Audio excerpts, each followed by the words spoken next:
નમસ્કાર વિદ્યાર્થી મિત્રો, સ્વાગત કરું છું ફરીવાર એક નવા ઉત્સાહ સાથે, નવા જોશ સાથે, નવા ઉમંગ સાથે અને આજ આપણા ડિજિટલ પ્લેટફોર્મનું નામ એટલે કે માસ્તરની પાઠશાલામાં.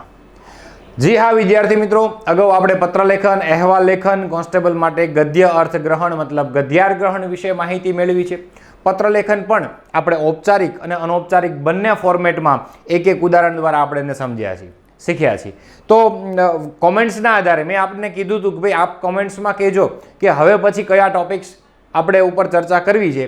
તો એ માટે કયા મુદ્દા ઉપર આપણે વિસ્તૃત ચર્ચા કરવી છે, તો બે મુદ્દા આપણે જે મુખ્ય પરીક્ષાની બાબતમાં એટલે કે મેન્સમાં, પીએસઆઈની મેન્સ માટે બે મુખ્ય મુદ્દાઓ છે જે આપણે બાકી છે.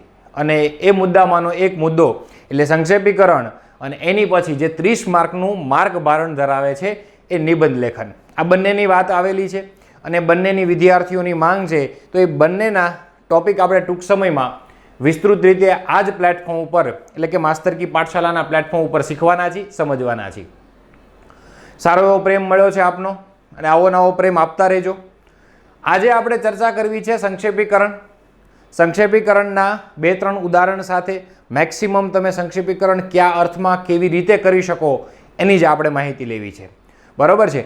તો પત્રલેખનમાં પણ સારી એવી બાબત આપણે જાણવા મળી છે કે ભાઈ સર ઔપચારિક રીતે આવું હતું, અનૌપચારિક રીતે આવું હતું. અહેવાલમાં પણ ઘણા વિદ્યાર્થીઓએ સારો એવો પ્રતિસાદ આપ્યો છે અને એ અહેવાલને લીધે કે મને પણ એવું આમ પ્રેરક બળ મળ્યું છે કે ભાઈ ના, ગુજરાતના વિદ્યાર્થીઓ સ્વીકારે છે, સમજે છે, માને છે કે ભાઈ અહીં કંઈક શીખવા જેવું છે, એ પ્લેટફોર્મને પણ વધાવ્યું છે. બસ આવો ને આવો તમારો પ્રેમ રહેશે એવી આશા સાથે આગળ વધીએ. આજનો ટોપિક છે સંક્ષેપીકરણ. સામાન્ય રીતે તમે કોઈ પણ સરકારી શાખામાં જાઓ, એ પછી પોલીસ ડિપાર્ટમેન્ટ હોય, એ પછી કોઈ વહીવટી શાખા હોય કે અન્ય કોઈ પણ વિભાગ હોય, એમાં કોઈ બાબતની રજૂઆત હોય ને એ વિસ્તારપૂર્વક હોય. એક્ઝામ્પલ તરીકે કોઈ વહીવટી શાખામાં તમે જાઓ, ત્યાં કોઈ બાબતનો એક રિપોર્ટ હોય, એ વિસ્તૃત રીતે રજૂ કરેલી હોય. એ જ રીતે પોલીસ સ્ટેશનમાં કોઈ ચાર્જશીટ હોય, એ ચાર્જશીટનું વર્ણન વિસ્તૃત રીતે કરેલું હોય. હવે સાહેબ અમારે આ પીએસઆઈની પરીક્ષામાં કે વહીવટી શાખાઓમાં અલગ અલગ જગ્યાએ જ્યારે સંક્ષેપીકરણ પાસ કરીને અમારે પરીક્ષા મતલબ મુખ્ય પરીક્ષામાં સંક્ષેપીકરણ શીખીને એ અમારે જાહેર ક્ષેત્રમાં જ્યારે જાહેર જીવનમાં અમે જઈએ ત્યારે સંક્ષેપીકરણ કેટલું ઉપયોગી છે, તો એના માટે એવી બાબત હોય છે કે વિસ્તૃતથી કહેલી બાબત કે રજૂઆત, વિસ્તારથી કહેવાયેલી કોઈ બાબત કે રજૂઆતનું કોઈ પણ બાબત રહી ન જાય, કોઈ બાબત ચૂકાઈ ન જાય એ રીતે કરેલું ટૂંકમાં વર્ણન. ફરીવાર આની આ જ વ્યાખ્યા હું રજૂ કરું છું કે કોઈ વિસ્તૃતથી કહેલી બાબત, વિસ્તૃતથી રજૂ કરેલો અહેવાલ અથવા કોઈ માહિતી એનું ટૂંકમાં વર્ણન એટલે સંક્ષેપીકરણ. હા, એમાં કોઈ બાબત નીકળી ન જવી જોઈએ, કોઈ વધારાની બાબત ઉમેરાઈ ન જવી જોઈએ. એકની એક બાબતનું વારંવાર પુનરાવર્તન થતું હોય તો એને બહાર કાઢવાનું હોય છે. એના માટેના નિયમો આવે છે, એ શીખવા પડે, સમજવા પડે અને એને આપણે સમજશું. તો સંક્ષેપીકરણની શરૂઆત કરીએ. ટૂંકી વ્યાખ્યા સાથે મેં તમને કીધું કે અતિશયોક્તિ વગર, વધારાની બાબત લખ્યા વગર જે મુખ્ય વિષય વસ્તુ છે, મુખ્ય મુદ્દા છે, એને વળગી રહીને વિસ્તારથી જે બાબત આપણને કોઈ સમજાવેલી છે, કોઈ માહિતી આપણને વિસ્તારથી સમજાવેલી છે, એનું ટૂંકમાં વર્ણન કરવું છે આપણી મૌલિકતા મુજબ. બને તો તમારી મૌલિકતાથી કરી શકો અને બને કદાચ તમારા વિચારો એવા સારા નથી આવતા, મતલબ એવું કહી શકાય કે ભાઈ મારા વિચારો એ ક્ષેત્રના નથી, વહીવટી નથી, સરકારી નથી, એ સાહિત્યક વિચારો અમારા નથી, તો એવું નથી કે તમારે તમારી મૌલિકતાથી લખવું. એ સંક્ષેપીકરણમાંથી જ તમે શબ્દ લઈને તમે એનું 1/3 એટલે કે 1/3 ભાગમાં એ લખાણનું સંક્ષેપીકરણ કરી શકો છો. અને કેમ કરવું હોય એનું આજે આપણે અલગ અલગ ફોર્મેટથી 2 થી 3 એવા પેરેગ્રાફ લીધા છે જેમાં તમને હું આશા રાખું છું કે પૂરેપૂરું સમજાવી શકીશ કે ખરેખર સંક્ષેપીકરણ કેટલી રીતે કરી શકાય. નિયમબદ્ધ રીતે, વિચારસરણીથી, મૌલિકતાથી, કઈ બાબતને ટૂંકું કરવું, લાંબી બાબત હોય, કોઈ એક આખું વાક્ય હોય એને ટૂંકું કરીને એક શબ્દના આધારે કેમ પરિવર્તન કરવું, એ બધી બાબત શીખીએ. તો સમજીએ સૌથી પહેલાં સંક્ષેપીકરણ સાહેબ કરવું હોય તો સૌથી પહેલાં અમારે કઈ બાબતને કેન્દ્રમાં રાખવી પડશે, કઈ બાબતને અમારે મગજમાં રાખવી પડશે. તો સૌથી પહેલી બાબત કહી શકાય, બરોબર છે, સૌથી પહેલી બાબત એ કહી શકાય કદાચ બ્લેક પેન વધુ આપણને સૂટ કરશે. યસ, સૌથી પહેલી બાબત આપણે એવી રજૂ કરી શકીએ કે આપેલ પરિચ્છેદ હોય આપેલ પેરેગ્રાફ હોય, પરિચ્છેદનું વાંચન કરવું. સૌથી પહેલો નિયમ, જી હા સાહેબ, આ ગદ્યાર્થ ગ્રહણમાં પણ આ નિયમ લાગુ પડે છે અને સંક્ષેપીકરણમાં પણ આ નિયમ લાગુ પડે છે કે આપેલ પેરેગ્રાફ, આપેલ ફકરાને, કોઈ વિષય વસ્તુને નિરાતે 2 વાર 3 વાર, જ્યાં સુધી એ પેરેગ્રાફનું આપણને સમજણ ન પડે ત્યાં સુધી વાંચન કરવું. ઓકે સાહેબ, વાંચન કરી લેશું ને એટલે અમને ખબર પડી જશે કઈ આમાં મુખ્ય બાબત છે. અમે વાંચન કરશું ને એટલે અમને ખબર પડી જશે કે કઈ બાબતને કેન્દ્રમાં રાખીને વાત કરેલી છે. ઓકે સાહેબ, અમે આ જ વાંચન કરશું ને એટલે અમને ખબર પડી જશે કે આપેલા ગદ્યનું, આપેલા પેરેગ્રાફનું અમે શીર્ષક શું રાખી શકશું. યસ, મહત્વની બાબત, મુદ્દાની બાબત, શીખવાની બાબત કે સંક્ષેપીકરણમાં સૌથી પહેલા કોઈ પણ પેરેગ્રાફનું, કોઈ પણ ફકરાનું 1/3 એટલે કે 1/3 ભાગમાં સંક્ષેપ્ત કરવું હોય, ટૂંકાણ કરવું હોય, ટૂંકાવવું હોય તો પહેલું જ પગલું, અગત્યનું પગલું, શીખવા જેવું, સમજવા જેવું કે એ પેરેગ્રાફને વાંચો.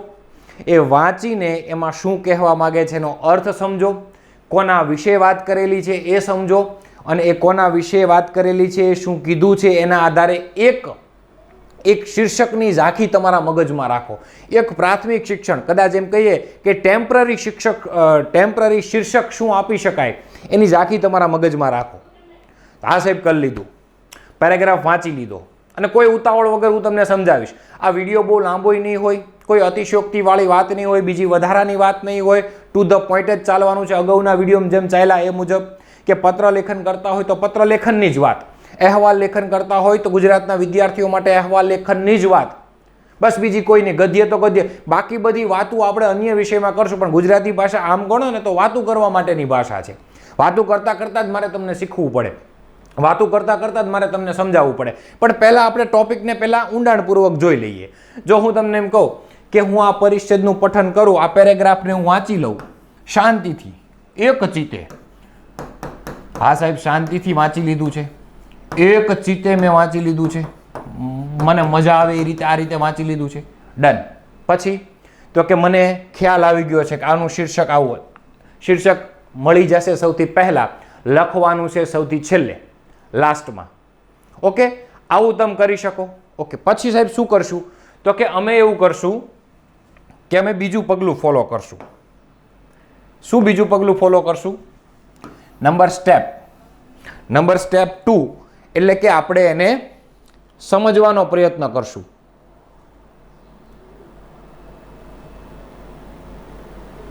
ઓકે, સમજવાનો પ્રયત્ન કરશું એટલે કે એની અંદરથી, એ પેરેગ્રાફની અંદરથી કોઈ કહેવત હશે તો આપણે એને દૂર કરશું. જો કહેવત દૂર કરવાની હોય તો સાહેબ એની સમજૂતી પણ દૂર થઈ જશે, હા કે ના? કહેવત દૂર થાય તો સમજૂતી પણ દૂર થશે. જો સમજૂતી દૂર થશે તો એને લગતું કોઈ ઉદાહરણ પણ આપણે એને દૂર કરવાનું છે. નથી કહેવત લેવાની તો એની સમજૂતી પણ નથી લેવાની, અને સમજૂતી નથી લેવાની તો આપણે એના વિશે કોઈ ઉદાહરણ ટાંકેલું હશે એ પણ નથી લેવાનું. હું સ્પષ્ટ રીતે એટલા માટે કહું છું, નથી કહેવત લેવાની તો કહેવતની કોઈ સમજૂતી હોય નથી લેવાની. ઓકે, સમાનાર્થી શબ્દ પણ નથી લેવાના, સાથે સમાનાર્થી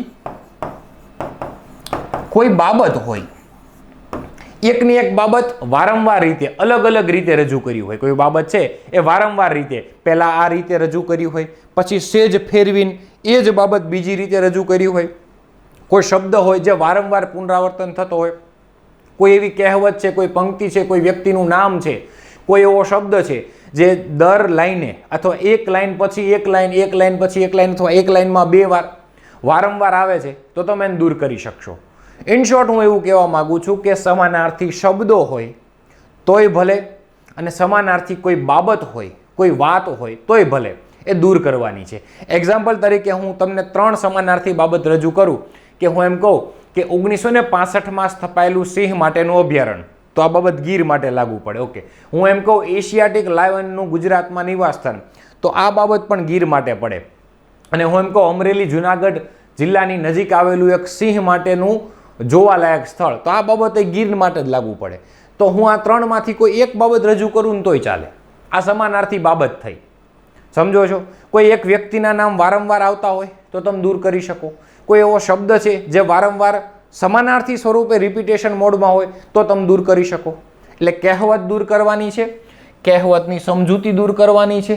નથી કહેવત લખવાની તો એની સમજૂતી નથી લખવાની. કોઈ ઉદાહરણ નથી લખવાના, સમાનાર્થી શબ્દ નથી લખવાના તો શબ્દના સમાનાર્થી બાબત પણ નથી લખવાની. કોઈ મહાભારત હોય અથવા રામાયણ હોય, મહાભારત હોય, રામાયણ હોય અથવા ગીતાના સંદેશ હોય, કોઈ પંચતંત્રની વાર્તા હોય, નથી લેવાની. ઉપદેશ નહીં, મહાભારતની વાતું નહીં, રામાયણની વાતું નહીં, કોઈ બાબત આમાં લેવાની નથી. એને લગતી કોઈ બીજી સમજૂતી હોય તોય નથી લેવાનું. સાહેબ સૂક્તિ લેવાની? ના, નથી લેવાની. સાહેબ ઉક્તિ લેવાની? તો કે ના, નથી લેવાના. કોઈ સુવિચાર લેવાના છે? તો કે નથી લેવાના. જો સૂક્તિ ન લેવાની હોય તો સૂક્તિની સમજૂતી પણ નથી લેવાની. જો ઉક્તિ ન લેવાની હોય તો ઉક્તિની સમજૂતી પણ નથી લેવાની. સુવિચાર નથી લેવાના તો સુવિચારની સમજૂતી પણ નથી લેવાની. સુવિચારની બાબત બીજી બાબતમાં પડતી હોય તો પણ નથી લેવાની. કોઈ મહાન વ્યક્તિ દ્વારા કોઈ બાબતની રજૂઆત કરેલી છે, કોઈ મહાન વ્યક્તિએ કોઈ પંક્તિ કીધેલી છે, કોઈકના બોલેલા, કહેલા કે ઉચ્ચારેલા શબ્દો કોઈ પણ ફેરફાર વગર જ્યારે રજૂઆત કરવામાં આવે છે ત્યારે આપણે અવતરણ ચિહ્નનો ઉપયોગ કરીએ છીએ, એ પણ નથી લેવાના. કોઈની પંક્તિ નહીં, કોઈના ઉદાહરણ નહીં, કોઈની સૂક્તિ નહીં, કોઈના સુવિચાર નહીં, કાંઈ જ લેવાનું થતું નથી. સમજી ગયા? ઓકે. હવે ઘણા વિદ્યાર્થીઓ એમ કહેતા હોય છે કે સાહેબ શબ્દ સમૂહ માટે એક શબ્દ નથી લેવાનો. ના, શબ્દ સમૂહ માટે એક શબ્દ તો લેવો પડે, આનું નિર્માણ કરવું પડે. સંક્ષેપીકરણ કરતા હોય ને ત્યારે વિસ્તારથી કહેલી બાબત, કોઈ લાંબી વાત હોય ને એને એક શબ્દમાં રજૂઆત કરવો હોય ને તો શબ્દ સમૂહ માટે એક શબ્દ વપરાય. તો શબ્દ સમૂહ તો લખવા પડે, આ શબ્દ સમૂહનું તો નિર્માણ કરવું પડે. એટલે કે આ કોઈ એવી સમજૂતી નહીં રાખે કે ભાઈ શબ્દ સમૂહ નથી લેવાના, કહેવત નથી લેવાની, સમાનાર્થી શબ્દ નથી લેવાના, કોઈની સૂક્તિ, ઉક્તિ, પંચતંત્રની વાર્તાઓ નથી લેવાની.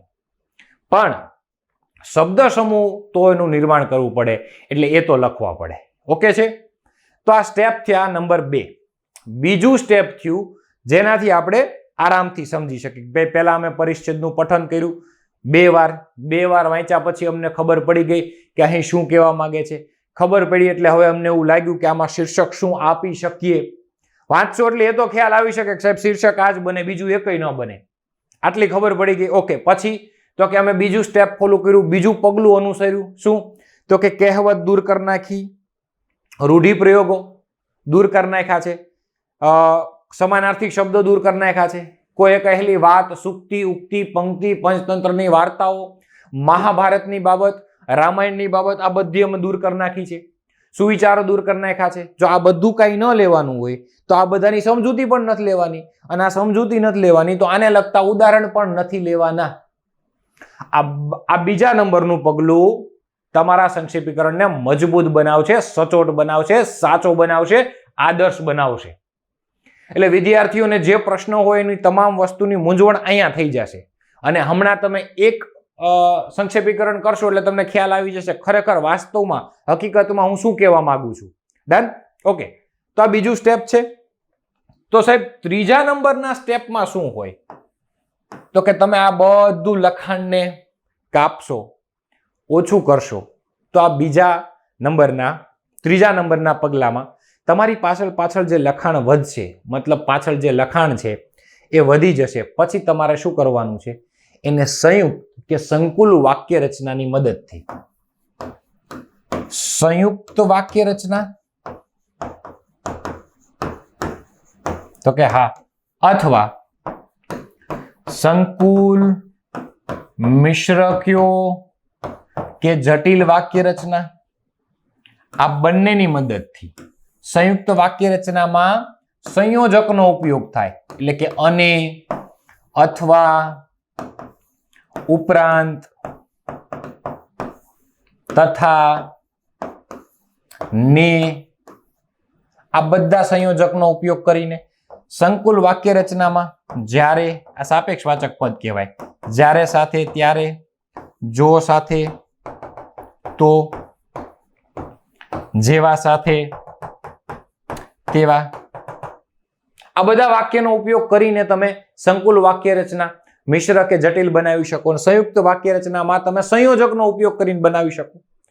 તો હવે પહેલા બે સ્ટેપ ફોલો કર્યા પછી મારી પાછળ જે લખાણ વધે છે એ લખાણના આધારે હું ત્રીજું પગલું અનુસરીને લખાણને હજી હું ટૂંકું બનાવીશ સંયોજકનો ઉપયોગ કરીને. વાક્યને હજી બને જોડવું હોય ને, મારી પાછળ બધા 3-4 વાક્ય મારી પાછળ વધ્યા પછી હું સીધે સીધા લખી ન શકું, કેમ કે લેખન રૂઢિ ન જળવાય, એ વાક્ય શુદ્ધિ ન જળવાય, એ શ્રેષ્ઠ એની વાક્ય રચના ન કહેવાય, કેમ કે એ તમે પહેલા પેરેગ્રાફમાંથી કોઈ લાઈનનું પ્રતિબિંબ લીધું છે, બીજામાંથી લીધું છે, ત્રીજામાંથી, છેલ્લેમાંથી લીધું છે, પછી એ વાક્યને જોડતા આવડવું જોઈએ અને જોડવા માટે સંયુક્ત વાક્ય રચનાનો ઉપયોગ કરવો જોઈએ. પછી એ વાક્યોને જોડીને એ અર્થસભર બનાવવો પડે, તો જ તમે 1/3 ભાગનું 1/3 તમે તો જ સાચું સંક્ષેપીકરણ કર્યું કહેવાય, આદર્શ સંક્ષેપીકરણ કર્યું કહેવાય. અને હા, 100 વિદ્યાર્થીઓ સંક્ષેપીકરણ કરે તો એ 100 વિદ્યાર્થીઓના સંક્ષેપીકરણ અલગ અલગ જ થવાના છે, એમાં મૂંઝાવી નથી જવાનું. પણ હા, સાચું કોનું પડશે, સારા માર્ક્સ કોને મળશે? જે પેરેગ્રાફના વિષય વસ્તુને પકડીને નિયમ ફોલો કરશે, નિયમ મુજબ ચાલશે, વધારાની બાબત એડ કર્યા વગર. ઘણા વિદ્યાર્થીઓને ટેવ હોય કે એ આ તો લખવું જ પડે ને, આ તો લખવું જ પડે ને, પણ નિયમ આધારે ચાલે તો એને ખબર પડે કે સાહેબ આ કંઈક સમજૂતી છે, નથી લેવાની.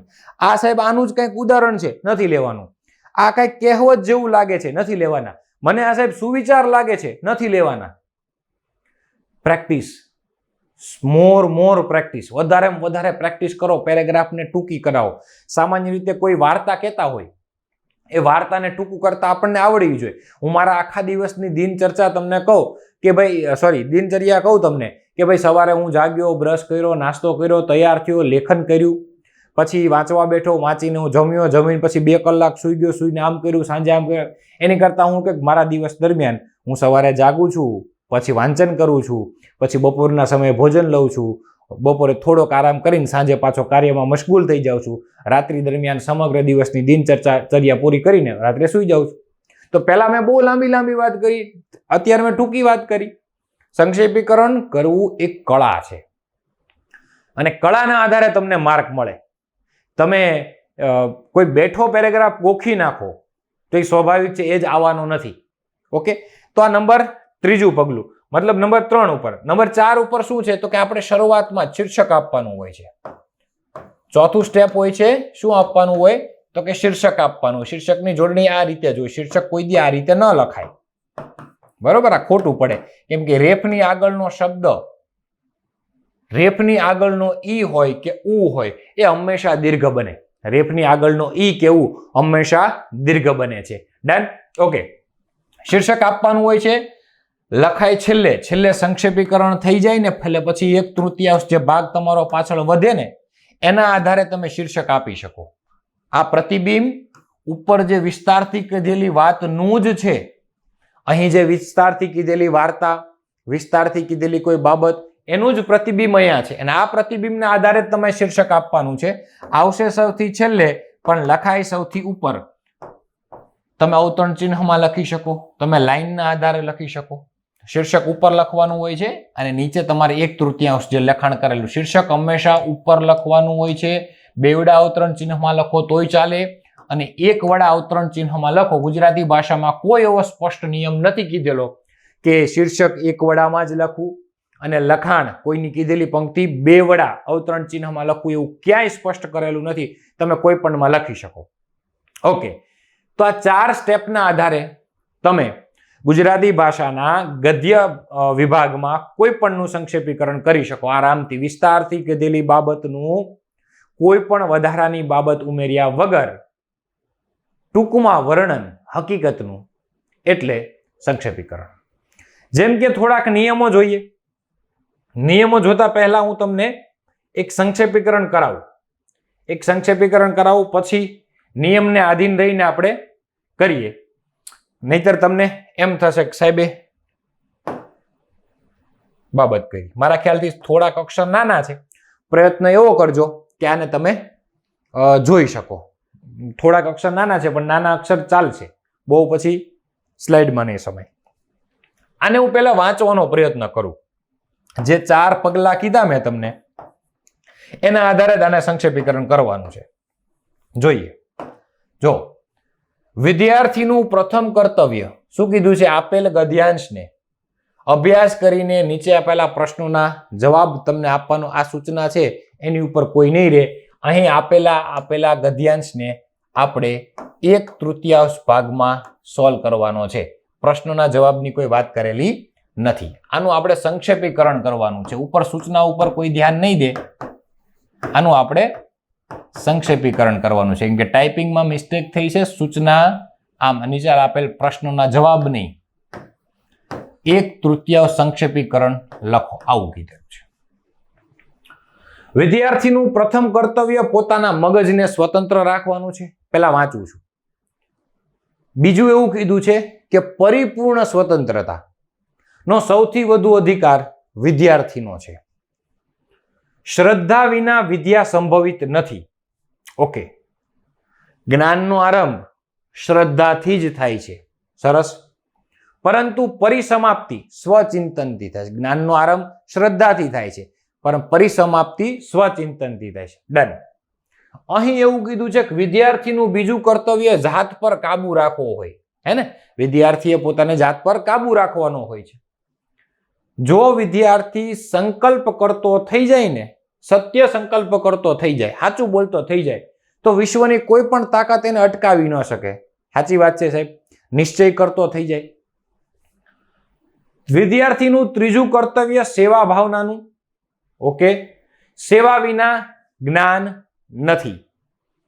મહાભારતના યક્ષ પર્વમાં વૃદ્ધોની સેવા કરવાથી જ્ઞાન પ્રાપ્ત થાય છે, તે પ્રકારની કથા છે. સેવાભાવની વાત કરી છે. ત્યારે વિદ્યાર્થીનું ચોથું કર્તવ્ય એવું છે કે સાવધાન રહેવું, તે સચોટ રહેવું, તેમજ દુનિયાની તમામ બાબતોનું તટસ્થ બુદ્ધિથી અવલોકન કરવું જોઈએ. બુદ્ધિ સંકુચિત ન હોવી જોઈએ અને દિલ અને દિમાગ વિશાળ કરવા જોઈએ. વિશાળ કરવા જોઈએ. આટલું છે. શું કીધું છે? કે વિદ્યાર્થીનું પ્રથમ કર્તવ્ય પોતાના મગજને સ્વતંત્ર રાખવાનું છે. સાહેબ અહીંયા વાંચ્યા ને એટલે અમારે બીજી વાર વાંચવાની જરૂર ન પડી. એનું એકમાત્ર એ કારણ છે કે અહીં જો વારંવાર વિદ્યાર્થી આવ્યું છે, તો કે હા, થોડીક વારે કર્તવ્યની વાત કરેલી છે. ઓકે, વિદ્યાર્થીએ પોતાના જીવનમાં કયા કર્તવ્ય રાખવા અને એ કર્તવ્ય મુજબ એનું અનુસરવું એવી વાત કરેલી છે. તો હા, વાત અહીં પૂરી કે અમને શીર્ષક પણ મળી ગયું અને શીર્ષક છે વિદ્યાર્થીનું કર્તવ્ય. તો કે હા, ઓકે, અમને મળી ગયું. વિષય વસ્તુ ખબર પડી ગઈ. મુખ્ય કેન્દ્રવર્તી બાબત ખબર પડી ગઈ. મુખ્ય વિચાર ખબર પડી ગઈ. કોના વિશે વાત કરી છે એ ખબર પડી ગઈ. તો હવે આપણે જે નિયમ શીખ્યા હતા ને એના મુજબ અને કઈ એવી વધારાની બાબત છે જેમાં વિસ્તારથી કરેલી છે અને કઈ બાબત છે એ રાખવા યોગ્ય છે એ હું તમને સમજાવતો જાઉં. વિદ્યાર્થીનું પહેલું કર્તવ્ય આ લેવું પડશે, એટલે કે આ બાબત રાખવી પડશે. કેમ કે વિદ્યાર્થીનું નામ આવ્યું છે અને પોતાનું કર્તવ્ય શું છે? તો કે મગજને સ્વતંત્ર રાખવાનું છે. આ બાબત રાખવી પડે, એટલે પહેલી પંક્તિ રાખવી પડે.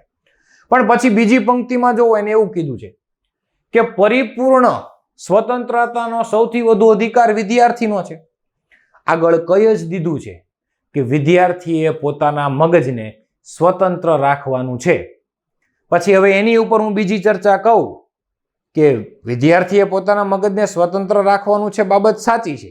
પછી પાછું બીજું સેન્ટેન્સ કહું કે પૂરેપૂરી સ્વતંત્રતાનો સૌથી વધુ અધિકાર વિદ્યાર્થીનો છે. તો સ્વતંત્રતાની બાબત રિપીટેશન થઈ. આગળ કીધું છે એવી ને એવી બાબત મેં રજૂ કરી, સમાનાર્થી બાબત છે. આગળ કઈ જ દીધું છે કે વિદ્યાર્થીએ મગજ સ્વતંત્ર રાખવાનું છે. પછી તમારે ગોળ ગોળ ફેરવીને અલગ અલગ વાત નથી કરવાની. કે સ્વતંત્રતા આમ આમ આમ આમ નહીં, આ બીજી બાબત સમાનાર્થી બાબત થઈ તો આવું ન લખાય, આ કાઢી નાખવાની છે.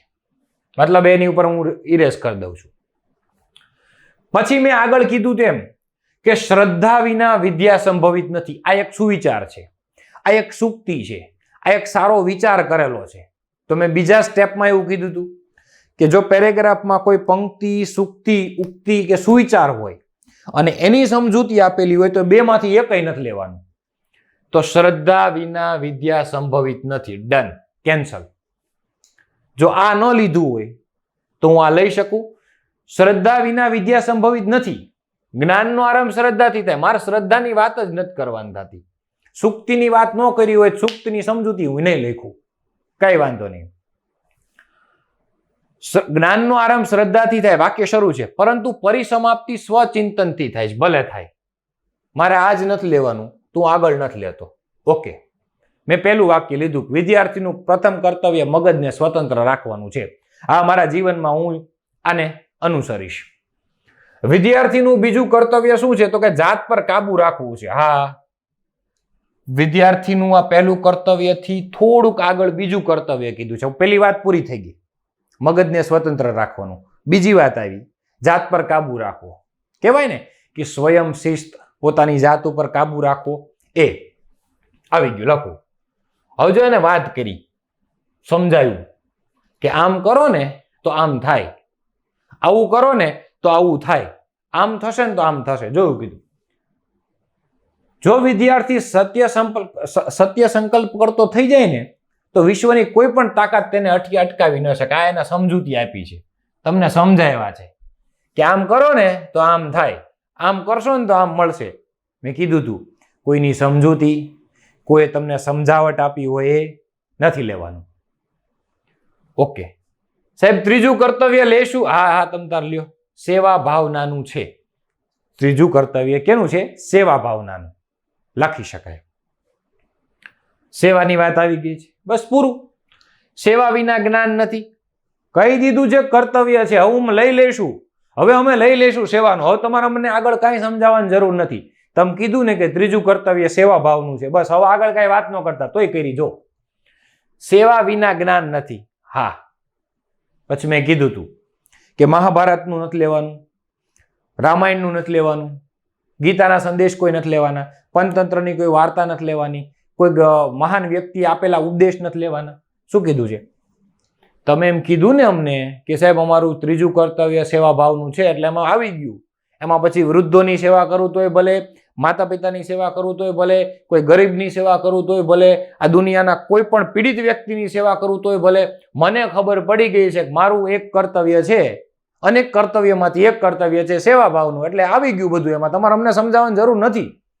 મહાભારતના યજ્ઞ પર્વોમાં વૃદ્ધોની સેવા કરવાથી જ્ઞાન પ્રાપ્ત થાય છે. નથી લેવું, તે પ્રકારની કથા છે, નથી લેવું. તો વિદ્યાર્થીનું ચોથું કર્તવ્ય છે સાવધાન રહેવું. આ લેવું પડશે. મગજને સ્વતંત્ર રાખવું, જાત પર કાબુ રાખવો, સેવાભાવ અને સાવધાન રહેવું. ઓકે, પછી આગળ વાત કરી છે. કર્તવ્ય આપેલું નથી પણ કીધેલું છે કર્તવ્ય જેવું છે. દુનિયાની તમામ બાબતોનું તટસ્થ બુદ્ધિથી અવલોકન કરવું જોઈએ. આમ ગણો તો પાંચમું કર્તવ્ય કીધું છે, પણ એને ક્રમ નથી આપ્યો. છેલ્લે એવું કીધું છે, મતલબ આ લેવું પડે, આ લેવું પડે. પછી એવું કીધું છે બુદ્ધિ સંકુચિત ન જોઈએ. તો શું કરાય? હું એમ કહું તમારે નેરો માઇન્ડ નથી રહેવાનું, મતલબ તો તમારું ઓપન માઇન્ડ રહેવાનું છે. તમારી બુદ્ધિ સંકોચિત ન હોવી જોઈએ. એનો મતલબ થઈ જ જાય કે તમારા દિલ અને દિમાગ વિશાળ હોવા જોઈએ. અને હું તમને એમ કહી દઉં કે તમારા દિલ અને આ બાબત મારી ખાસ ધ્યાન આપજો. તમારા દિલ અને દિમાગ વિશાળ ન હોવા જોઈએ, સોરી વિશાળ કરવા જોઈએ. તો એનો સ્વાભાવિક એક અર્થ તો એવો થાય જ કે તમારી બુદ્ધિ સંકોચિત ન હોવી જોઈએ. હું એમ કહું તમારે મોડું નથી ઉઠવાનું, તો પછી એવું ન કહું ને તો તમારે સમજી જવાનું હોય કે તમારે વહેલું ઉઠવાનું છે. તો હું એમ કહું કે તમારે વાંચવામાં ધ્યાન આપવાનું છે, તેનો મતલબ એવો થાય કે તમારી બીજી પ્રવૃત્તિમાં ધ્યાન નથી આપવાનું. આ બંને છે ને, આ બાબત અને આ બાબત વૈકલ્પિક બાબત છે. આ ન કરો તો આ કરવું જોઈએ, આ કરો છો મતલબ આ ન હોવું જોઈએ. એટલે બેમાંથી તમે કોઈ એક લખી શકો. આ બેમાંથી કોઈ એક લખી શકો, જે લખવા હોય. એટલે હું એમ કહું આ રાખવી, દિલ અને દિમાગ વિશાળ કરવા જોઈએ. આને કાઢી નાખીએ. તો હવે સાહેબ બીજું પગલું આમાં સોલ્વ થઈ ગયું. મતલબ બીજું જે સ્ટેપ મેં તમને શીખવાડ્યું હતું એની અમલવારી થઈ ગઈ, એની સમજાવટ સાથે આમાં સમજૂતી આવી ગઈ. હવે હું શું કરીશ તો કે હવે આને હું સમજવાનો પ્રયત્ન કરીશ. ત્રીજા પગલાને અનુસરીને ત્રીજું પગલું એવું હતું કે સંયોજકનો ઉપયોગ કરીને સંયુક્ત વાક્ય રચના બનાવતા આવડવું જોઈએ. અથવા સંયુક્ત વાક્ય રચનાથી તમારું સંક્ષેપીકરણ હજી ટૂંકું નથી થતું તો તમે સંકુલ વાક્ય રચના બનાવીને તમારા સંક્ષેપીકરણનો જે ભાગ વધ્યો છે એને લખતા શીખો. આ એક કળા છે, એક આવડત છે. આવું કહી શકો કે વિદ્યાર્થીના પેરેગ્રાફ પાડી, વિદ્યાર્થીના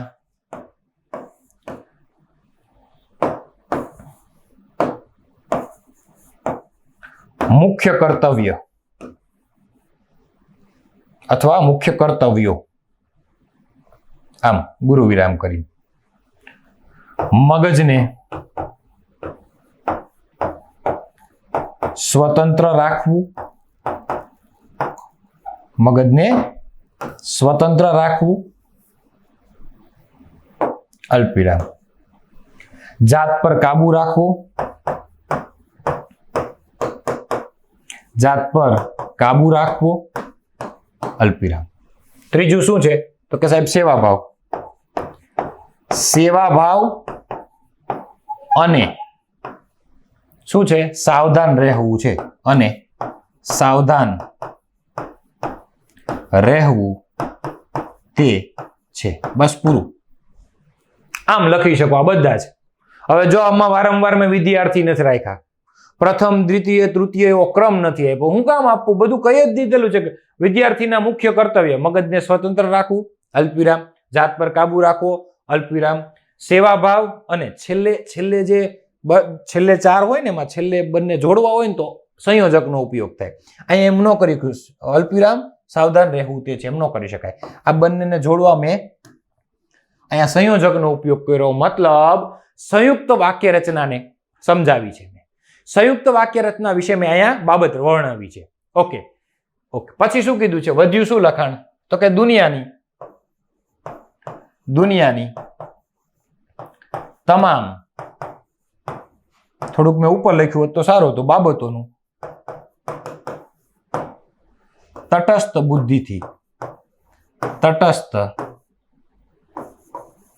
બુદ્ધિથી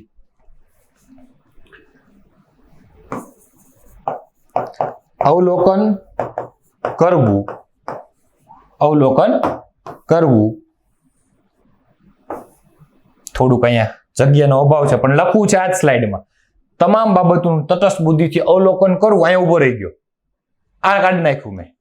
અવલોકન કરવું અને દિલ, દિમાગ વિશાળ કરવા જોઈએ. બસ બાબત પૂરી લ્યો.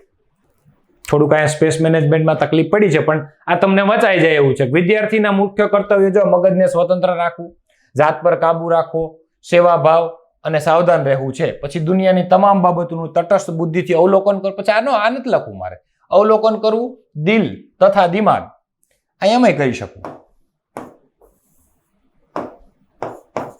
દિલ તથા દિમાગ વિશાળ કરવા જોઈએ. બસ પૂરું. અને મેં આપી દીધું શીર્ષક. બસ આટલું જ કામ છે. આ પેરેગ્રાફનું મેં આ રીતે કરી દીધું. કોઈ મેં આમાં તીર નથી માર્યું, કોઈ એવી મેં જડીબુટ્ટીથી સમજાયું નથી. જે 4 સ્ટેપ હતા એ 4 સ્ટેપના આધારે જ મેં 1/3 ભાગમાં આપેલ નાનકડા અમથા ગદ્યનું સંક્ષેપીકરણ કર્યું.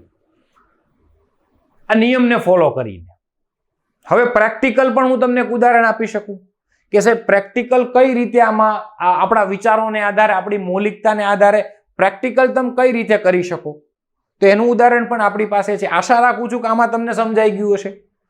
જો કદાચ રિપીટેશન કરવાનું જરૂર પડે તો તમે એકવાર વિડીયો ફરીવાર રિવાઇન્ડ કરીને જોઈ શકો છો.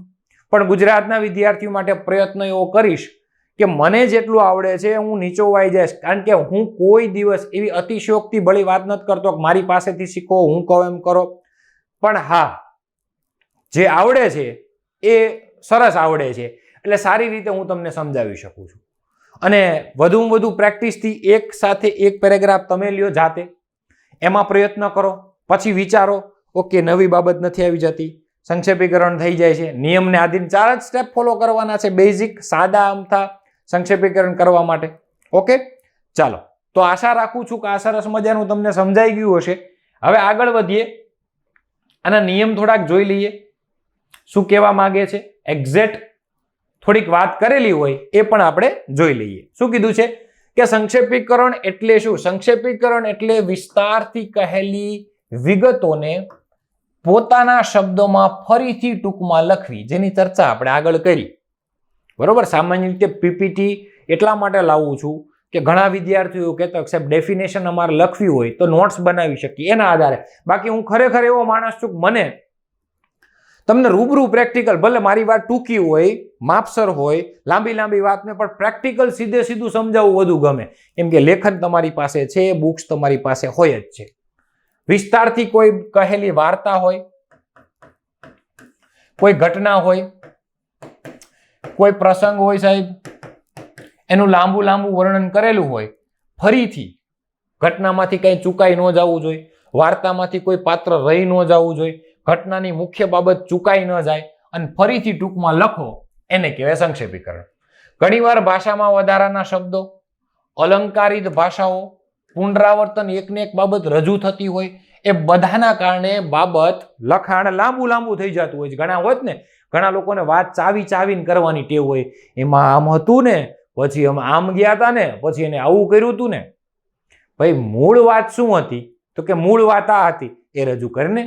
સમય છે કોઈ પાસે તમારી લાંબી લાંબી વાત સાંભળવાનો? કોઈ પાસે તમારી લાંબી વાત સાંભળવાનો સમય જ નથી. આ ઝડપી યુગ છે, આ ટેકનોલોજી વાળો યુગ છે, આ 21મી સદી છે, આ કોમ્પિટેટિવ યુગ છે, આ સ્પર્ધાત્મક યુગ છે. અને આ યુગમાં તમારે એક જ વસ્તુ તમારા મગજમાં હોવી જોઈએ કે મારી સ્પર્ધા મારી આજુબાજુ તમામ લોકો, મારી આજુબાજુ રહેતા તમામ લોકો સાથે છે. એનાથી હું બેસ્ટ કેમ બની શકું, એનાથી હું શ્રેષ્ઠ કેમ બની શકું. પછી ખબર પડશે કે slow and steady win the race, આવી વાર્તા હતી ને, એ અત્યારે અમલવારી ન કરી શકો કે ધીમે ધીમે ધીમે ધીમે આગળ વધો એટલે રેસ જીતો. ના, ન જીતી શકો. ટીપે ટીપે સરોવર બંધાય, ના તમે ન કરી શકો. કેમ કે ટીપે ટીપે સરોવર બંધાવશો ને તો તમારું સરોવર 50-60 વર્ષે બંધાશે. અને આ યુગમાં ઝડપી લોકોનું કામ છે, કાચબાની ગતિએ ચાલનાર લોકોનું કામ નથી. ઓકે, એટલા માટે જ હું કહેતો હોઉં છું કે જે કરો શ્રેષ્ઠ કરો, માઇન્ડથી કરો, હંમેશા સીધું કરો અને મૂળ જે જગ્યા છે એની ઉપર વાર કરો, સફળતા મળશે. ઓકે, તો આ લંબાણને દૂર કરીને સ્પષ્ટ અને સચોટ લખવાની પ્રક્રિયાને આપણે સંક્ષેપીકરણ કરીએ છીએ. લેખનમાં જે વિગતો તમને લંબાણથી કહેવાય છે એને ટૂંકી કરવી, એનું નામ સંક્ષેપીકરણ. એક કળા છે, સંક્ષેપીકરણ કરવી એક કળા છે. મેં કીધું ને, વિચારોનું વિસ્તૃતીકરણ થયું હોય એનું સંક્ષેપીકરણ કરવાનું છે. વાર્તાનું વિસ્તૃતીકરણ કરેલું હોય ને એનું સંક્ષેપીકરણ કરવાનું છે. વિચારો, વાત, રજૂઆત, ઘટના, પ્રસંગ, એનું વિસ્તૃતીકરણ થયું હોય ને એનું સંક્ષેપીકરણ કરવાનું છે. અને આ જેવા તેવા વ્યક્તિનું કામ નથી. જે ભાષા સાહિત્ય રસિક હોય, જેને ગુજરાતી ભાષાને પ્રેમ કર્યો હોય, ભાષા સાથે જીવતા આવડ્યું હોય ને, એ બહુ સારી રીતે, નિયમો ન આવડતા હોય તો પણ એ સંક્ષેપીકરણ કરી શકે છે. જોકે આજ કોઈને લાંબુ વાંચવાનો સમય ક્યાં છે? સાચી વાત છે, લાંબા લખાણને તમામ મુદ્દાઓ જાળવી રાખવાના. યસ, મુદ્દા ચૂકાઈ ન જવા જોઈએ, મુદ્દાની જાળવણી હોવી જ જોઈએ. પણ ટૂંકમાં શેમાં કહેવાનું છે? ટૂંકમાં. આ કામ મહાવરો માંગી લેવું છે, સ્વાભાવિક છે, પ્રેક્ટિસ કરવી પડે. પ્રેક્ટિસ વગર આ વસ્તુ થતી જ નથી. એવી રીતે કરવાનું કે એક પણ મુદ્દો છૂટી ન જાય, ત્રીજા ભાગનું ટૂંકાણ પણ થઈ જાય, આ વાતને સ્પષ્ટ રીતે કહેવાય જાય. આ એની બાબત છે. આખો ફકરો કેવી રીતે વાંચવાનો? તો કે સાહેબ ધ્યાનપૂર્વક વાંચવાનો, મુખ્ય બાબતને સમજવાનો પ્રયત્ન કરો. જરૂર પડે તો પેરેગ્રાફને બીજી ત્રીજી વાર વાંચો, કોઈ બાબત નથી, બધી છૂટ છે તમને. લખાણનો મુખ્ય વિષય કયો છે એ તો સમજવો જોઈએ. વિદ્યાર્થીના કર્તવ્યની વાત કરી હોય તો સેન્ટ્રલમાં મુખ્ય કીવર્ડમાં તમારી નજરની ત્રિનેત્રમાં સામે વિદ્યાર્થીનું કર્તવ્ય જ રહેવું જોઈએ. એ વિચારી લ્યો એટલે મહત્વની બાબતના આધારે તમે, મેં કીધું ને કે મહત્વની બાબત સેન્ટરમાં શું છે એના આધારે તમને શીર્ષક મળી જશે. સંક્ષિપ્તીકરણના વિચાર કરવામાં ઘણી મદદ મળશે. શીર્ષક પસંદગી કરતી વખતે આખા પરિચ્છેદના વિચારને ધ્યાનમાં રાખવો જોઈએ. સ્વાભાવિક છે, આ આખો પરિચ્છેદ છે, એનું તમે 1/3 કર્યું, આની યાદ બાબત આમાં આવી જોઈએ અને આના આધારે તમે શીર્ષક લખી શકો. શીર્ષક ટૂંકું, સચોટ અને સરળ હોવું જોઈએ. શીર્ષક વાંચતાની સાથે જ જે વાંચનાર હોય એને એમ થઈ જવું જોઈએ કે ના, આની અંદર કંઈક આવી બાબત છુપાયેલી હશે. હું એમ કહું કે જાંબાળા ખોપાળા તગડીને ભળી, આ છકડાની વાત થઈ હોય, છકડો શીર્ષક આપું તો છકડા વિશેની કોઈ વાત કરેલી હશે. માનવીની ભવાઈ હું કહું તો માનવીની કંઈક એવી ઘટના ઘટી હશે, માનવી દ્વારા કોઈ એવું કુકર્મ થયું હશે અથવા એની પોતાની પ્રકૃતિથી વિરુદ્ધ જઈને કાર્ય કરતો હશે. આવી બધી બાબત હોય તો માનવીની ભવાઈ કહી શકો. સમજો, વૈષ્ણવજનની વાત કરું તો અહીં ખબર કે ભગવાનની કંઈક વાત થતી હશે, ભગવાનની ભક્તિની વાત થતી હશે, તો એવું કહેવાય છે કે શીર્ષક ટૂંકું, સરળ અને સહજ હોવું જોઈએ. વાંચતાની સાથે જ શીર્ષકમાં કૃતિ, જે વાંચનાર છે એને કૃતિમાં પ્રવેશ કરવાનું મન એવું હોવું જોઈએ. ડન. ચાલો, શીર્ષક ફકરામાંથી મહત્વની બાબતોને આધારે અલગ નોંધ કરીને હા બની શકો. ભાઈ આમાંય તમે પહેલા કાચી યાદી બનાવી શકો. પહેલા ઉતાવળ નથી, સીધું તમે કાચી યાદી બનાવી શકો. તમારી પાસે પૂરતો ટાઈમ છે જ. કાચી યાદી બનાવીને પછી સંક્ષેપીકરણ કરી શકો. સંક્ષેપ કરતી વખતે ગદ્યખંડનો વિચારનો ક્રમ જાળવવો છે. મેન વસ્તુ ક્રમિકતા અને જે હું દર વખતે કહેતો હોઉં છું એ પ્રવાહીપણું. કેમ વિદ્યાર્થીના 4 કર્તવ્યોમાં પહેલું કર્તવ્ય આપણે મગજને સ્વતંત્ર રાખવાનું જ કીધું. બીજું કર્તવ્ય કેમ જાત પર કાબુ રાખવાનું જ કીધું. ત્રીજું કર્તવ્ય કેમ મેં સેવાભાવનું જ કીધું. અને ચોથું કર્તવ્ય કેમ સેવા સાથે બીજી બાબત કરી મેં. સમજો છો શું કામ? એનું એકમાત્ર કારણ કે એ જે ક્રમ મુજબ ચાલે છે તમારે સંક્ષિપ્તીકરણ એમ જ રાખવું. કે ત્રીજું કર્તવ્ય હું એમ કહું કે ત્રીજું કર્તવ્ય સેવાભાવનું છે, પછી મગજને સ્વતંત્ર રાખો, ના એમ ન ચાલે. જેમ જેમ ઉપરથી નીચે આવતા જાવ ને એ રીતે જ ક્રમિકતા જાળવવી જોઈએ. એ જ રીતે મુદ્દાઓ લખવા જોઈએ. ક્રમિકતા ચૂકવાની નથી. વિદ્યાર્થીના પ્રથમ કર્તવ્યમાં પહેલું કર્તવ્ય મગજને સ્વતંત્ર રાખવાનું કીધું છે તો પહેલું તમારે એ જ લખવાનું છે. બીજું જાત પર કાબુ રાખવાનો છે કીધું છે તો એ જ કરવાનું છે. ચોથું સેવાભાવનું કીધું છે એ જ લખવાનું છે. સમજી શકો છો? ડન. ઓકે. લખાણમાં વપરાયેલા શબ્દ સમૂહ આ બનાવી શકાય, આ બનાવી શકાય. સમાસ હોય એનો વિગ્રહ વગેરેનો સંક્ષેપ કરી શકાય. શબ્દ સમૂહની બાબત હોય લાંબી બાબત હોય તો એને શબ્દ સમૂહથી ટૂંકું કરી શકાય, સંક્ષેપ કરી શકાય. સાદી વાક્ય રચના હોવી જોઈએ, શુદ્ધ હોવી જોઈએ, સરળ હોવી જોઈએ, જે વાંચનારને પહેલી વારમાં જ વંચાઈ જાય. ઘણી વખતે છે ને ગુજરાતી ભાષા લખવું ને કળા સાથે સાથે વાંચવું ને એક કળા છે. હું તમારો કોઈ પેરેગ્રાફ વાંચતો હોય, મને એવું નથી કહેતો એમાં તમે અઘરા શબ્દ વાપરો, તમે ગુજરાતી ભાષાના એવા જબ્બડ શબ્દ વાપરો, પણ તમે એવી સરસ રીતે સાદી, શુદ્ધ, સરળ ભાષા અને અસરકારક ભાષા, મને વાંચવાનું મન થાય એવું લખો ને તો પણ પૂરા માર્ક્સ મળે. બધાનું એવું માનવું હોય છે કે વહીવટી શબ્દો વાપરો, સરકારી શબ્દ વાપરો, ભાષાના મૌલિકતાના શબ્દ વાપરો, એનાથી માર્ક મળે. હા મળે જ, પણ એવું જરૂરી નથી કે એ જ વાપરો તો માર્ક મળે. સાદી, સરળ અને શુદ્ધ ભાષા હોય, વિષયને સંલગ્ન હોય, વિષય બાબતની જ રજૂઆત કરતી હોય તો વાંચનારને મજા આવે, તમને માર્ક પૂરા મળે છે. એ ખોટી બાબત છે. ચલો, પોતાના વિચારો, બિનજરૂરી શબ્દ ઉમેરવા નથી. હા, જ્યાં સુધી પૂછે નહીં ત્યાં સુધી તમારે લાંબી વાત કરવાની નથી. ત્રીજા ભાગનું સંક્ષેપીકરણ કરવાનું હોય છે, પણ આ બાબતની જડતાને પકડી નથી રાખવાનું. અગત્યનો પોઈન્ટ કે ઘણા વિદ્યાર્થીઓની એવી જડતા હોય, એવી મક્કમતા હોય, સાહેબ 10 લાઈન છે તો એનું વર્ડ 1/3 છે એ 3.5 લાઈન કે 3.25 લાઈન અમે કરશું જ, એવું ન હોય. સાહેબ 20 લાઈન છે તો અમે 6.5 લાઈન કરશું જ, એવું ન હોય. એ જડતાને થોડુંક આઘું પાછું ચાલે. 10 લાઈનનો કોઈ પેરેગ્રાફ હોય, ફકરો હોય તો એનું તમે 3 લાઈનમાં કરો, 2 લાઈનમાં કરો, ચાલે.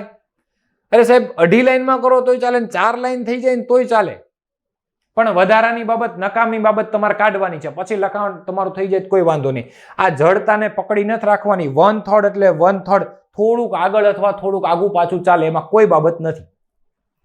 લખાણમાં લેખકનો કહેવાનો ઈરાદો સમજવાનો, શું કહેવા માંગે છે એ સમજવાનો, મુદ્દાઓનો ક્રમ ન તૂટે એનું ધ્યાન રાખવાનું. મેં કીધું એમ એકની એક બાબતનું પુનરાવર્તન નહીં કરવાની, પુનરુક્તિ ન આવી જોઈએ, પુનઃ વિચાર ન આવવો જોઈએ. ઘણા કે અલગ અલગ રીતે રજૂ કરેલું હોય. સમાનાર્થી શબ્દ નહીં, બિનજરૂરી વિશેષણો નહીં, ક્રિયા વિશેષણો નહીં, અલંકાર નહીં, ઉદાહરણો નહીં, કોઈના અવતરણ ચિહ્ન, કોઈ કે કહેલા બોલેલા શબ્દ નહીં, બધાને દૂર કરવાના. અને છેલ્લે લખાણ વધે એને મેં તમને કીધું એમ 3જા સ્ટેપમાં સંયોજક મૂકીને લખાણને પૂર્ણ કરવું. ડન. તો આપણે આ પહેલો કર્યો, હજી એક કરીએ. જો આ એક ગદ્યખંડ છે, નીચેના ગદ્યખંડને વાંચીને 1/3 ભાગમાં એનું સંક્ષેપ કરવાનું છે. પહેલા હું વાંચીને સમજાવું અને પછી શું કાઢી શકાય એ કહી શકું. સમય અને મૂડી તો દરેક પાસે સરખી જ હોય છે, પણ તેને ખર્ચવામાં તફાવત હોય છે.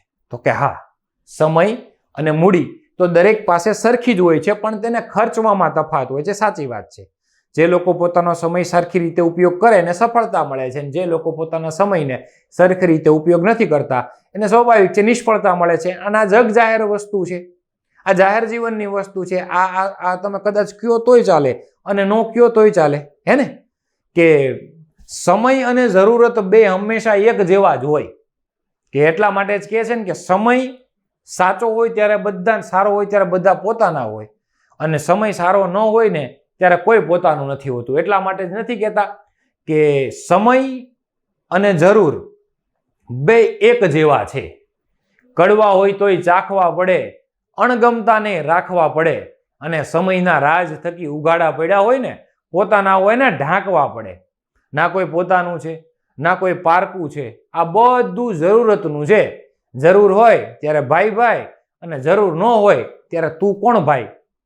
સમયની બચત કરતા શીખો, સફળતા મળશે. સમયને સાચવતા શીખો, સફળતા મળશે. સમયને એક મૂડીની માફક ગણો, સફળતા મળશે. જેટલો વધુ સમય એટલી મૂડીની બચત, અને સમય અને મૂડી ભેગા થાય ને એટલે માણસને સફળતા જ મળે. આ વાત હંમેશા યાદ રાખવી. તેને ખર્ચવામાં તફાવત. પછી એક વ્યક્તિની વાત કરી. એક માણસ એવો છે કે કરકસર પૂર્વક, યોજનાપૂર્વક અને વ્યવસ્થિત રીતે ખર્ચે છે પોતાનો સમય. જ્યારે બીજો વ્યક્તિ છે ને એ આડેધડ અને અવિચારીપણે પોતાના સમયને વેડફી નાખે છે. અને પછી છેલ્લે ખબર પડે છે ને તો જે વ્યક્તિ પોતાનો કરકસર રીતે જે વ્યક્તિ પોતાના સમયનો ઉપયોગ કરે છે ને એને સફળતા મળે છે, અને અવિચારીપણે જે વ્યક્તિ વેડફી નાખે છે ને એને નિષ્ફળતા મળે છે. આવું કીધું છે કે પરિણામે એકને સંતોષ અને સફળતા મળે. સમયનો સદુપયોગ કરે એને જ સમયને સફળતા અને સંતોષ મળે. થાક અને નિષ્ફળતા કોને મળે? જે પોતાના સમયને વેડફી નાખે. પછી આગળ એવું કીધું છે કે જે વ્યક્તિને પોતાનો સમય વાપરતા નથી આવડતું ને અને કશું જ વાપરતા નથી આવડતું. હા સાહેબ, ઓકે. જો તમારી પાસે મર્યાદિત પ્રમાણમાં મૂડી હોય ને, મતલબ પૈસા ઓછા હોય, તો તેમાંથી થતી બચત જ એ જ તમારી સાચી કમાણી છે. બચત ત્રીજો ભાઈ છે. બચત ત્રીજો ભાઈ છે. આમ તો ત્રીજો ભાઈ તો ન કહેવાય, બચત સગો ભાઈ છે. નવો સમય કોઈને મળતો નથી. સાચી વાત છે. એટલે જ જે માનવ પોતાના સમયની વધુમાં વધુ બચત કરી શકે તેની પાસે વધુમાં વધુ સમય જમા થાય. સાચી જ વાત છે. જેની પાસે વધુ સમય જમા થાય એની પાસે શક્તિ પણ વધુ જમા થાય. 100% વાત છે. અને સમય અને શક્તિ ભેગા થાય એ માણસ શું ન કરી શકે? ધારે કરી શકે. સાહેબ પકડાઈ ગઈ, અમને બાબત પકડાઈ ગઈ. અહીં સમય અને મૂડીની વાત થઈ છે. સમય એ જ સાચી મૂડી. બીજું શીર્ષક મારે આપવું છે તો હજી આપી શકું. સમય અને મૂડી, હા આપી શકું. માં કોઈ બે મત નથી. સમય અને મૂડી માણસ આવું કહી શકો. સમય એ જ સાચી મૂડી. તો આવું હું શીર્ષક આપી શકું. ડન. તો હવે બાબત તો કીધેલી છે, તમે ટૂંકું કેમ કરશો અને ટૂંકાવશો કેમ? તો હવે કંઈક હું આવી રીતે ટૂંકાવી શકું કે સમય અને મૂડી દરેક પાસે સરખી હોય છે, પણ તેને ખર્ચવામાં તફાવત હોય છે. આ વાક્ય મારે લખવું પડે. એનું રીઝન કે તફાવત કીધો છે. આ વાક્ય મારે પહેલું લખવું પડે. તો આ પહેલી લાઈન હું લખું છું. 1. સમય અને મૂડી દરેક પાસે સરખી હોય છે, પણ તેને ખર્ચવામાં તફાવત હોય છે. ઓકે. હવે હું મારી કળા વાપરું છું. હું શું કહું છું ને એ સમજજો. જો અહીંયા કીધું શું અને હું કરીશ શું. એને એવું કીધું છે કે એક વ્યક્તિ તેને કરકસરપૂર્વક, યોજનાપૂર્વક અને વ્યવસ્થિત રીતે ખર્ચે છે, જ્યારે બીજી વ્યક્તિ આડેધડ, અવિચારીપણે વેડફી નાખે છે. પરિણામે એકને સંતોષ અને સફળતા મળે છે. બધાનું ધ્યાન અહીંયા ખાસ. એકને સંતોષ અને સફળતા મળે છે, જ્યારે બીજાને થાક અને નિષ્ફળતા મળે છે. અહીંથી છે ને સાહેબ, આટલુંથી લઈને આટલું સુધી આ હું બધું ચેકી નાખું છું. ચેકી નાખું છું એનો મતલબ હું કાંઈ લખીશ ને એવું નહીં, પણ હું મારા શબ્દોમાં, મારા વિચાર પ્રમાણે હું લખીશ. જો બધું હું કાઢી નાખું છું. આ લાંબી લાંબી વાત છે, એનું આવું કહી શકું. પેલા લાઈન લખી નાખી. સમય અને મૂડી દરેક, આ પેરેગ્રાફ સમજજો, દરેક પાસે સરખી હોય છે, પણ તેને ખર્ચવામાં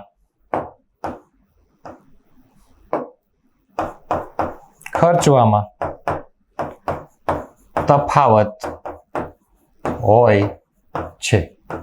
ઓકે. હવે આનું હું ટૂંકું કરું છું, ચેકવીને કે જે વ્યક્તિ આયોજનપૂર્વક સમયનો ઉપયોગ કરે છે, એક શબ્દ વાપરી દો, જે વ્યક્તિ આયોજનપૂર્વક સમયનો ઉપયોગ કરે છે તેને સફળતા મળે છે, સંતોષ અને સફળતા મળે છે. અને જે વ્યક્તિ આયોજન વગર સમયનો ઉપયોગ કરે છે એને થાક અને નિષ્ફળતા મળે છે. કરકસર કાઢી નાખ્યું, વેડફી શબ્દ કાઢી નાખ્યો, યોજના બધું કાઢી નાખ્યું. કે જે વ્યક્તિ, એક જ વાર બોલીશ, જે વ્યક્તિ આયોજનપૂર્વક સમયનો ઉપયોગ કરે છે તેને સંતોષ અને સફળતા મળે છે, અને જે આયોજન વગર સમયનો ઉપયોગ કરે છે તેને થાક અને નિષ્ફળતા મળે છે. સ્વાભાવિક છે. સફળતા નિષ્ફળતા લખીશું. આ બધું મેં ટૂંકું કરી દીધું. કે જે આયોજન પૂર્વક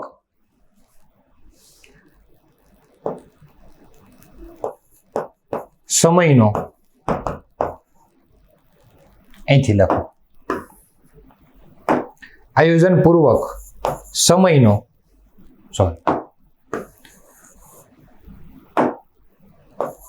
સમયનો ઉપયોગ કરે છે તેને સંતોષ અને સફળતા ન લખવું હોય ને તો તેને સફળતા મળે છે, જ્યારે આયોજન વગર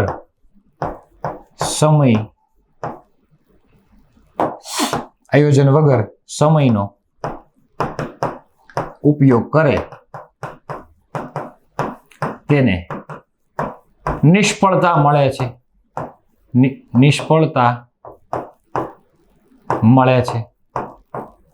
અહીંયા સુધી લખી નાખ્યું મેં. ઓકે. હવે શું કીધું છે કે જે વ્યક્તિને પોતાનો સમય વાપરતા નથી આવડતું ને તેને કાંઈ વાપરતા નથી આવડતું. ભાઈ હું કામ લખું? તમે આગળ કહી જ દીધું કે જે વ્યક્તિ ને સમય વાપરતા નથી આવડતો એ નિષ્ફળતા મળે છે. પછી મારે કાંઈ સલાહ દેવાની જરૂર નથી, પછી જાજુ સમજાવવાની જરૂર નથી કે તમે કહી તો દીધું કે સમય નથી વાપરતા આવડતું, આયોજન વગર જે સમય વાપરે છે નિષ્ફળતા મળે છે. પછી મારે નિષ્ફળતા એટલે પૂરું, પછી તમે મને સલાહ ન દો. પછી જો તમારી પાસે મર્યાદિત પ્રમાણમાં મૂડી હોય ને, આ ઉદાહરણ થયું સમયનું, પૈસા મૂડી એટલે મર્યાદિત સમયમાં મૂડી હોય ને તો તેમાંથી થતી બચત જ તમારી કમાણી છે. બધી વાત સાચી, તમે કહી દીધું એટલે મૂડી, એટલે હું એક્ઝામ્પલ આપ્યું છું. નવો સમય કોઈને મળતો નથી, આ એક નવી વાત છે. આ લખી શકો કે નવો સમય કોઈને મળતો નથી. આ નવી વાત છે, હાલો લીધી. પછી પાછી વાત કી, એટલે જ સમજાવ્યા હો આપણને.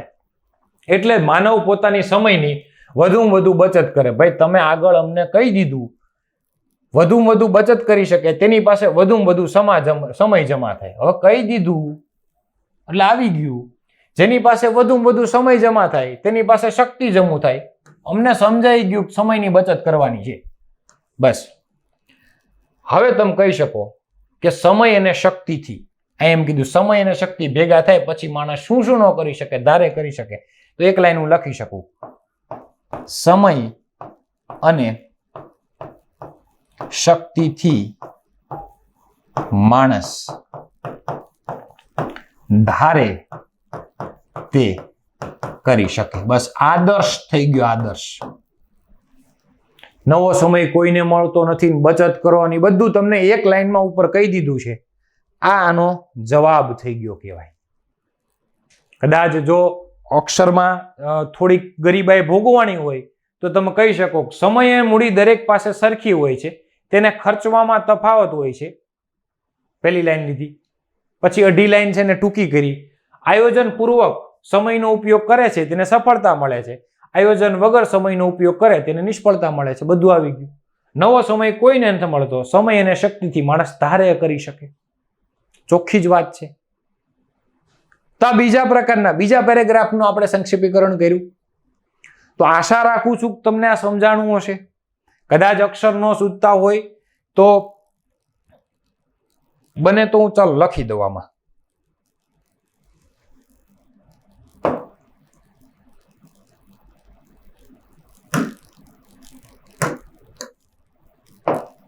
એ જ લખી દઉં કે સમય અને મૂડી દરેક પાસે સરખી હોય છે, પણ ખર્ચવામાં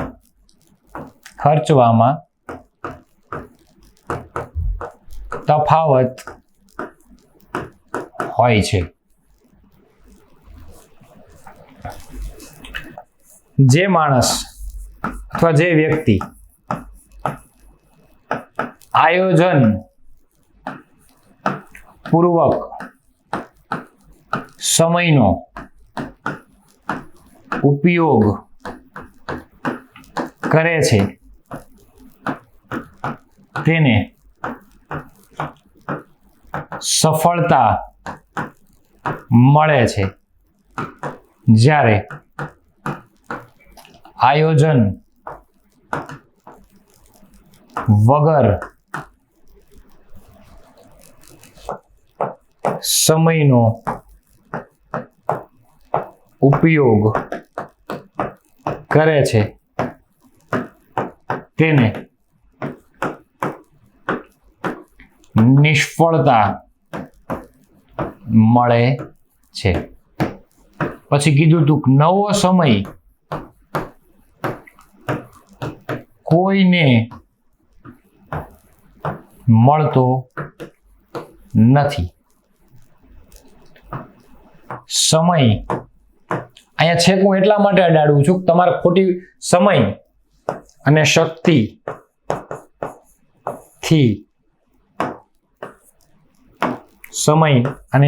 થી માણસ ધારે તે કરી શકે. બસ આનો આદર્શ જવાબ થઈ ગયો. અને શીર્ષક હતો સમય એ જ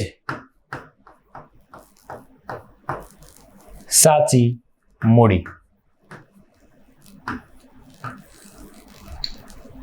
બસ સમય એ જ સાચી મૂડી. તમે સરસ રીતે જોઈ શકો છો કે ભાઈ આપણે આનું 1/3 ભાગમાં આપેલ પેરેગ્રાફનું આગળના પેરેગ્રાફનું એટલે કે આનું સારી રીતે 1/3 કર્યું કે જે નિયમબદ્ધ.